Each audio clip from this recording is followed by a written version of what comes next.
2 minutes. Donc je m'appelle Cyril Med, pour ceux qui ne me connaîtraient pas, et je suis formateur en lecture rapide sur les stratégies et techniques de mémorisation et sur les techniques et stratégies de pensée visuelle, sachant que la pensée visuelle, c'est un ensemble de techniques qui utilisent à la fois des mots et des images pour traiter de l'information. Ça peut être le mind mapping, le sketchnoting ou la facilitation graphique. Mais ce soir, je vais recentrer vraiment mon propos sur la mémoire et comment mieux gérer votre mémoire. Donc, pour commencer, j'aimerais bien vous poser une série de questions, notamment est-ce que vous estimez avoir des problèmes de mémoire? Et pour être plus précis, est-ce que avec le temps, vous apercevez que vous avez des oublis au cours de la journée, par exemple? Est-ce que ça vous arrive? Ok, donc comme je vous disais, il y a un petit décalage entre le moment où je reçois vos réponses. Donc, est-ce que ça vous arrive d'avoir des oublis dans la journée avec le temps? Oui, souvent, d'accord. Oui, parfois. Ok. Autre question. Est-ce qu'avec le temps, vous avez l'impression qu'il vous faut plus de temps pour mémoriser? Entre le temps où vous étiez étudiant, par exemple, et si maintenant vous êtes dans la vie active, est-ce que vous voyez une différence entre le temps que vous passiez avant pour mémoriser de l'information et puis maintenant? De temps en temps. Ok. Très bonne remarque, c'est plus un problème d'organisation, on va y venir justement. Et dernière question, est-ce que avec le temps également, vous avez l'impression d'avoir la mémoire qui flanche, d'être moins performant en termes de mémorisation? Alors c'est mieux maintenant car j'ai plus de stratégie, voilà, c'est une bonne réponse, c'est ce qu'on va voir tout à l'heure. Ok, donc il y a déjà des gens qui sont initiés au sujet. Ok, donc ce soir, ça va être moins une soirée sur les stratégies et les techniques de mémorisation en tant que telles, que de comprendre notamment que c'est pas forcément votre mémoire qui est en jeu, mais plutôt votre organisation de la vie quotidienne. Donc avant de continuer plus en avant, j'aimerais bien faire la différence entre apprendre et mémoriser. C'est des mots qui ont une signification vraiment différente et il ne faut pas les confondre. Apprendre, c'est une définition que j'ai trouvée sur Wikipédia, c'est acquérir par l'étude, par la pratique, par l'expérience une connaissance, un savoir-faire, une compétence. Donc une compétence, c'est un savoir, un savoir-faire ou un savoir-être. Donc là, on est bien sur l'acquisition de quelque chose d'assez global. Ça peut être une connaissance, mais ça peut être aussi un savoir-faire technique ou un mode de raisonnement. Donc on est vraiment sur l'acquisition d'une compétence. Mémoriser, c'est fixer quelque chose dans sa mémoire. La mémoire étant l'activité biologique et psychique qui permet d'emmagasiner, de conserver, de restituer des informations. Alors, c'est une définition que j'ai trouvée dans le Larousse, et c'est une définition qui est quand même une forte connotation, une forte inspiration de psychologie cognitive. On va retrouver les 3 composantes de la mémoire, à savoir l'encodage, donc le fait d'emmagasiner, le stockage, la conservation, et le rappel des informations, la restitution des informations. C'est les trois grands leviers, les 3 grandes périodes de la mémorisation. Donc là, on est beaucoup plus sur quelque chose qui est lié à la cognition, à la gestion des connaissances, à l'information. Et c'est plutôt sur la mémorisation que je vais m'axer ce soir. Encore une fois, si vous avez des questions, gardez-les en mémoire. Je reviendrai dessus à la fin. Ok. Donc, par rapport aux questions que je vous ai posées tout à l'heure, sur des éventuels problèmes de mémoire qui sont, à mon sens, pas forcément des problèmes de mémoire, je vais vous proposer des solutions sur 3 axes. Le premier axe, ça va être de gérer votre charge attentionnelle. Ce que j'appelle la charge attentionnelle, c'est votre quantité d'énergie disponible dans la journée pour fixer votre attention sur quelque chose. Et on va jouer sur plusieurs leviers pour gérer cette charge attentionnelle. Le premier, ça va être de gérer vos sources d'informations et surtout de simplifier et de minimiser vos sources d'informations. Alors j'ai mis quelques pictogrammes sur ce slide. Vous pouvez vous trouver des sources d'informations sur Internet, dans les journaux, les magazines, à la radio, à la télé, etc. etc. On est à une époque où on est plus sur une problématique d'infobésité que d'accès à l'information en tant que telle. Et pour vous donner une anecdote personnelle, par exemple, moi ça fait des années maintenant, ça fait au moins 10 ans, que je ne regarde plus la télé, que je ne regarde plus les journaux télévisés, que je ne regarde plus le journal, que je regarde assez peu de magazines. Et ce que je fais en fait, c'est que je sélectionne mes sources d'informations sur Internet. C'est pas que je ne m'informe plus en fait. C'est que je passe en mode conscient en fait. Je sélectionne des sources d'informations que je consulte quand je le souhaite, quand je le définis. Ce qui me permet de garder cette charge attentionnelle, cette quantité d'énergie, d'attention à un certain moment sur ces sources d'informations-là. Ça me permet aussi de garder mon sens critique et de choisir ces sources d'informations-là et de me faire une opinion propre. Donc là, le maître mot, c'est de simplifier et de diminuer vos sources d'informations et de garder la maîtrise dessus, d'avoir une démarche plutôt proactive. Ensuite, autre levier, les distractions. Je vois que certains n'ont ni message, ni son, ni image. Changer de navigateur, c'est une bonne question. Relancez la page, tout simplement. Vous recliquez sur la barre d'adresse et puis vous relancez la page. Ça devrait lancer la vidéo. Et puis cliquez sur le bouton play aussi, sur le lecteur.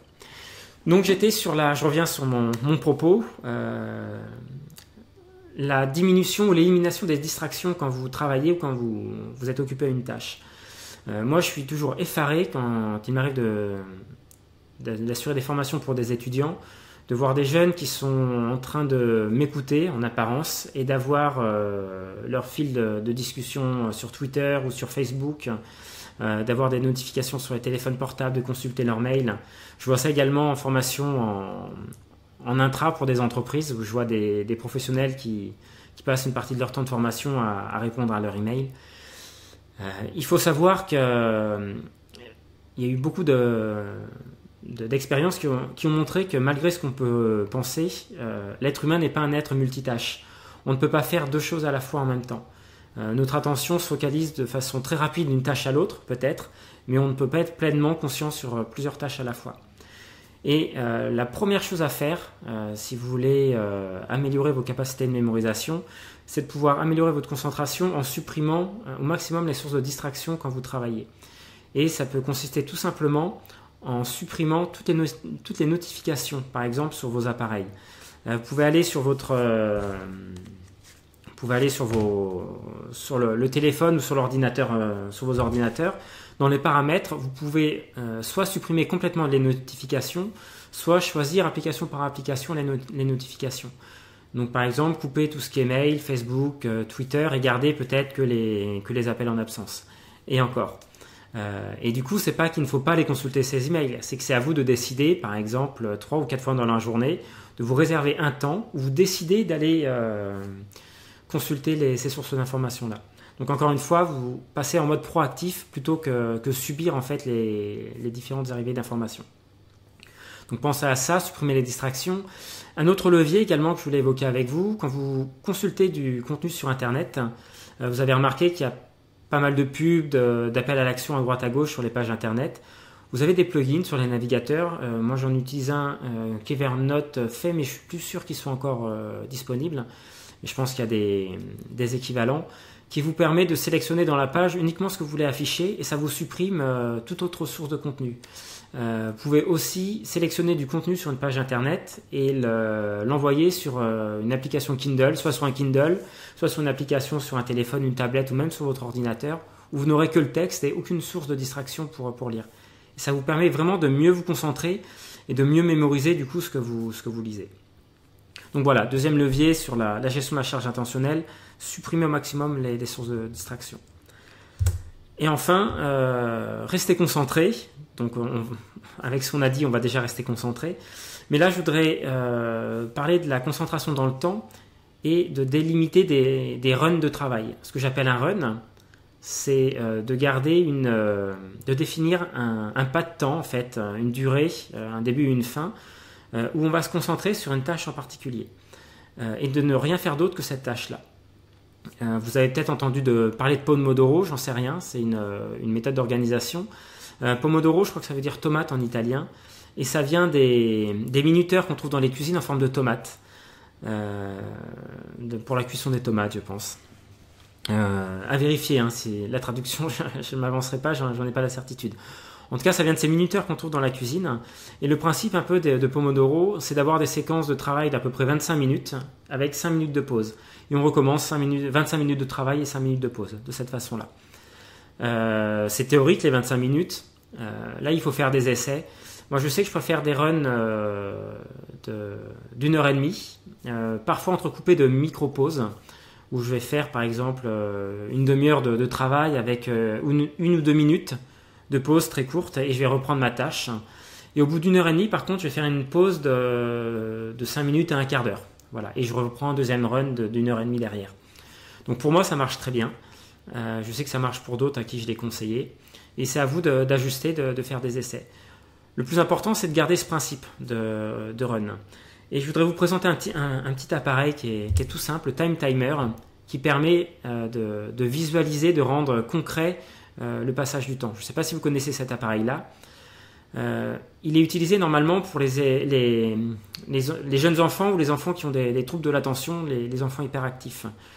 Et ça leur permet, par exemple, pour les petits-enfants, quand on leur dit lave-toi les dents pendant 3 minutes, on va mettre ce timer-là pendant 3 minutes et l'enfant va pouvoir voir le temps défiler pendant 3 minutes.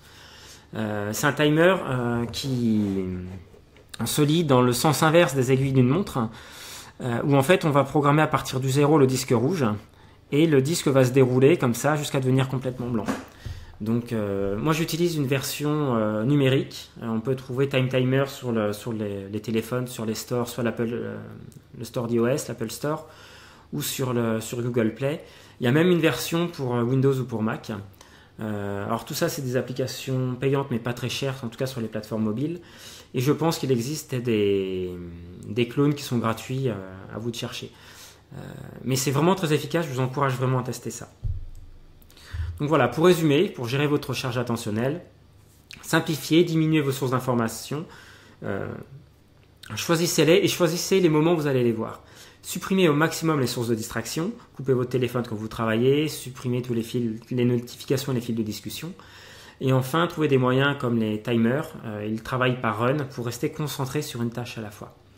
Donc voilà pour cette première option, gérer votre charge attentionnelle. Je regarde si j'ai quelques commentaires. Clairly d'Evernote, oui tout à fait, c'est ça, merci. Par contre, je suis pas sûr qu'il soit encore à jour. Ah oui, Adblock, très bonne remarque. Adblock permet de bloquer les publicités, mais ça ne va pas assez loin, c'est-à-dire que sur un blog, par exemple, on peut avoir un site internet, on peut avoir des colonnes latérales, et on va avoir l'article qui se trouve au milieu. Mais Adblock ne va pas supprimer les colonnes latérales. Et le but, c'est de garder vraiment que l'article quand on lit. Ghostery, j'irai voir, je ne connais pas par contre. Donc Clearly, on en a parlé, d'Evernote, très efficace, moi c'est ce que j'utilise. Donc c'est bien Tomate Pomodoro. Ok.